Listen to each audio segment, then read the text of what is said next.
Hi guys, welcome back to our channel. So আজকে লই পড়ছি বোনের ওয়েডিং ব্লগ। তো আজ ওর হলদি। এই হলো আমাদের ব্রাইড। আর সো দেখো ব্রাইডের বাড়িটা এখন মোটামুটি ভরপুর হইছে, আর কিছুক্ষণ পর আরো ভরপুর হইব।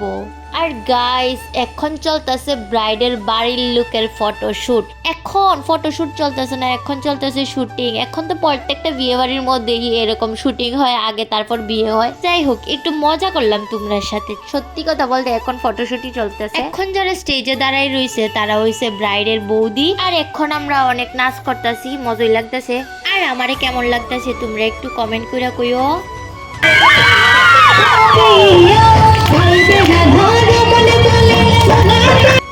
এই মুহূর্তটা আছে না, আমার বেতলা কষ্ট লাগে, কেন জানি না এত কষ্ট লাগে। বাবা আর মা যখন আশীর্বাদ করে তখন আমার কান্নায় পড়ে। এখন চলে যাই চলো ওয়েডিং এর দিন তো আমার একটা পার্টি মেকআপের বুকিং আছিল, তো তোমার কাছে একটু শেয়ার করে দিতেছি। এটা ছিল আমার পার্টি মেকআপ। আর ওয়েডিং এর দিন ওয়েডিং এর বুকিং ছিল আমার কাছে, তো ওয়েডিং এর লুকটাও তোমার কাছে শেয়ার করে দিতেছি। তো আমি ওয়েডিং এর লুকটা কমপ্লিট কইরা বাড়িতে আয়া রেডি টেডি হইয়া আবার গেছি ওয়েডিং এ। ভাবছিলাম আমি শাড়ি টাড়ি পরবো, আরো সাজবো টাজবো, কিন্তু কোনো প্ল্যানে আমার সাকসেস হয়েছে না, কারণ সাজাইতে একটু লেট হয়ে গেছে। তারপরে বাড়িতে সেটা দেখি জামাই হয়ে পড়ছে, তাড়াহুড়া করে সেটা যেটা সামনে পাইছি এটাই বইটা গেছে। দেখো আমার লুকটা একদমই সিম্পল, কারণ আমি সাজতে টাইমই পাইছি না। মানে নিজে মেকআপ আর্টিস্ট হয়ে নিজেই সাজতে পারছি না।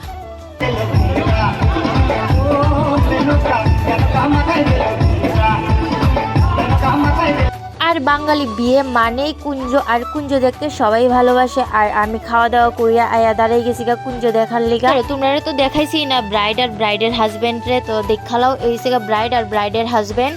আর এদিকে অনেক নাচানাচি হইতেছে।